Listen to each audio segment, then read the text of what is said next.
Welcome to தமிழில் உயிரியல் 10ஆம் வகுப்பு அலகு 12 தாவர உள் அமைப்பியல் மற்றும் தாவர செயலியல். சோ நம்ம இன்னைக்கு கிளாஸ்ல என்ன பார்க்க போறோம்னா 3 வகையான வாஸ்குலார் கற்றைகள். சோ நேத்து கிளாஸ்லயே நம்ம அதுல ஃபர்ஸ்ட் டைப் பார்த்து முடிச்சிட்டோம். ஆரப்போக்கு அமைந்தவை அப்படின்னா என்ன அர்த்தம்? என்ன சொன்னேன்? சைலமும் புளோயமும் வெவ்வேறு ஆரங்களில், நல்லா இதை நீங்க கவனிக்கணும், சைலமும் புளோயமும் வெவ்வேறு ஆரங்களில், அதாவது இந்த ஆரத்துல சைலம் இருக்கு, இந்த ஆரத்துல புளோயம் இருக்கு, இந்த ஆரத்துல சைலம் இருக்கு, இந்த ஆரத்துல புளோயம். அப்ப ஒரு சைலம் ஒரு புளோயம், ஒரு சைலம் ஒரு புளோயம், இந்த மாதிரி இருந்துச்சுன்னா அதுதான் ஆரப்போக்கு அமைந்தவை. இந்த மாதிரியான சைலம் புளோயம், இந்த மாதிரியான வாஸ்குலார் கற்றைகள் எங்க இருக்குன்னு சொன்னாங்க? வேர்கள்ல இருக்குன்னு சொன்னாங்க. இதை நீங்க ஞாபகம் வச்சுக்கணும். எங்க இருக்குன்னு சொன்னாங்க? வேர்கள்ல இருக்கு. அடுத்தது பாருங்க, இந்த ஆரப்போக்கு அமைந்தவையில அடுத்தது என்ன கொடுத்திருக்காங்கன்னா ஒன்றிணைந்த, ஒருங்கமைந்த, திறந்தவை. ஒன்றிணைந்த இந்த வார்த்தையை நல்லா பாத்துக்கோங்க. ஒன்றிணைந்த அப்படின்னா சைலமும் புளோயமும், புரியுதா? சைலம் இங்க இருக்கு, புளோயம் இங்க இருக்கு. சைலமும் புளோயமும் ஒரே ஆரத்துல இருக்கு. புரியுதுங்களா என்ன சொல்றேன்னு? ஒரே ஆரத்துல இருக்கு. சைலமும் புளோயமும் வெவ்வேறு ஆரங்களில் இருந்தா இது வந்து ஆரப்போக்கு அமைவு. சைலமும் புளோயமும் ஒரே ஆரத்துல இருக்கு அப்படின்னா அத நம்ம என்ன சொல்லணும்? ஒன்றிணைந்த. அதான் அந்த வார்த்தைக்கு மீனிங். புரியுதுங்களா? ஒன்றிணைந்த, ஒருங்கமைந்த, திறந்தவை. இந்த வார்த்தையை நீங்க ஞாபகம் வச்சுக்கணும். திறந்தவை. ஏன் திறந்தவைன்னு சொல்றாங்கன்னா, நடுவுல கேம்பியம் அப்படின்னு ஒரு வார்த்தை கொடுத்துருக்காங்களா, மஞ்சள் கலர்ல ஒரு கோடு மாதிரி இருக்கா? இதை நீங்க எக்ஸாம்பிளுக்கு என்ன ஞாபகம் வச்சுக்கிறீங்கன்னா, ஒரு கேட், ஒரு கதவுன்னு ஞாபகம் வச்சுக்கோங்க. கதவு இருந்தா நம்மளால என்ன பண்ண முடியும்? ஒரு அறைய திறக்க முடியும். கதவு இல்லைன்னா என்ன பண்ண முடியாது? திறக்க முடியாது. சரியா? கதவு இருக்கிற ஒரு அறை, கதவு இல்லாத ஒரு அறை, அப்படி ஞாபகம் வச்சுக்கணும். இப்ப இந்த சைலம் புளோயம் பாருங்க, சைலமும் புளோயமும் ஒரே ஆரத்துல இருக்கு. ஆனா அதுக்கு ரெண்டுத்துக்கும் நடுவுல யார் இருக்கா? கேம்பியனும் ஒரு கதவு இருக்கு. அதனால அது திறந்தவை. உங்களுக்கு எடுத்துக்காட்டுக்காக சொன்னேன், ஈஸியா புரியணும்னு. அப்ப ஒன்றிணைந்த, ஒருங்கமைந்த, திறந்தவை. ஓகேவா? 2வது படம் பாருங்க. ஒன்றிணைந்த, ஒருங்கமைந்த, இரண்டு சேம் தான். ஓகேவா? ஒரே ஆரத்துல சைலமும் இருக்கு, புளோயமும் இருக்கு. மூடியவைன்னு கொடுத்திருக்காங்க. ஏன் மூடியவை? இந்த இடத்துல அந்த மஞ்சள் கலரான கேம்பியம் இங்க இல்ல. அப்ப கதவு இல்லைன்னா அந்த ரூமை நம்மளால என்ன பண்ண முடியாது? திறக்க முடியாது. ஓகேவா? அப்ப அதனால எப்பவுமே அது எப்படி இருக்கும்? மூடிதான் இருக்கும். புரிஞ்சுதுங்களா? ஒரு சின்ன எக்ஸாம்பிளுக்காக. கதவுங்கிறது அந்த கேம்பியம், கேம்பியம் இருந்தா சைலம் புளோயம் திறந்தவை. ஓகேவா? கதவு இல்ல, அந்த கேம்பியம் இல்லைன்னா சைலம் புளோயம் மூடியவை. அதே பாருங்க, 3வது டைப் பாருங்க. ஒன்றிணைந்த, இரு பக்கமும் ஒருங்கமைந்தவை. இரு பக்கம்னு கொடுத்துட்டாங்க. அப்பனா ஒரு அறைக்கு எத்தனை கதவு இருக்கு? 2 கதவு இருக்கு, 2 கேம்பியம் இருக்கு. ஓகேவா? வெளிப்பக்கம் ஒரு புளோயம், உள்பக்கம் ஒரு புளோயம் இருக்கு. நடுவுல யார் இருக்கா? சைலம் இருக்கு. உள்ளேயும் வெளியிலையும் புளோயம் இருக்கு. நடுவுல யார் இருக்கான்னா சைலம் இருக்கு. எத்தனை கேட் இருக்கு? எத்தனை கதவு இருக்கு? கதவுங்கிறது கேம்பியம். எத்தனை கேம்பியம் இருக்குன்னா 2 கேம்பியம் இருக்கு. அதனால இரு பக்கமும் ஒருங்கமைந்தவை. இப்ப உங்களுக்கு புரியும்னு நினைக்கிறேன். ஆரப்போக்கு அமைவுல நமக்கு எத்தனை டைப்ஸ் இருக்கு? 2 இருக்கு. ஓகேவா? ஒன்றிணைந்த, ஒருங்கமைந்த, மூடியவை, திறந்தவை, இரு பக்கமும் ஒருங்கமைந்தவை.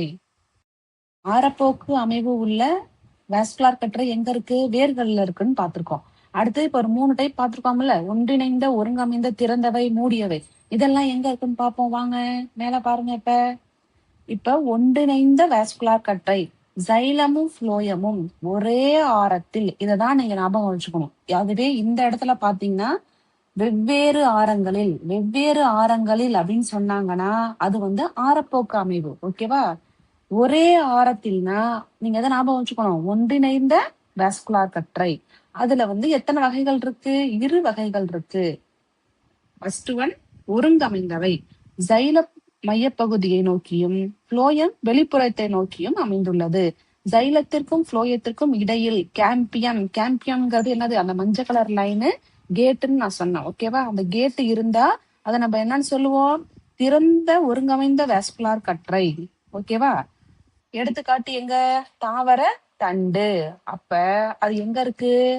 ஒருங்கமைந்த வாஸ்குலார் கற்றை தாவரத்தோட தண்டுகள்ல காணப்படுது. கேம்பியம் காணப்படவில்லை என்றால், கேம்பியம் இல்லைன்னா அது மூடியதுன்னு நம்ம பார்த்தோம். அது எங்க இருக்கு? அதுவுமே ஒரு வித்திலை தாவரத்தண்டு. இது இருவித்திலை தாவரத்தண்டு, இது வந்து ஒரு வித்திலை தாவரத்தண்டு. அடுத்து வாங்க, இரு பக்கமும் ஒருங்கமைந்தவைனா 2 கேட் இருக்கும்ல, 2 கேம்பியம் இருக்கும். இவ்வகை வாஸ்குலார் கற்றையில் சைலத்திற்கு வெளிப்பக்கமும் உள்பக்கமும் யார் இருக்கா? புளோயம் இருக்கு. ஓகேவா? நடுவுலதான் யார் இருக்கா? சைலம் இருக்கு. 2 கேட் இருக்கு.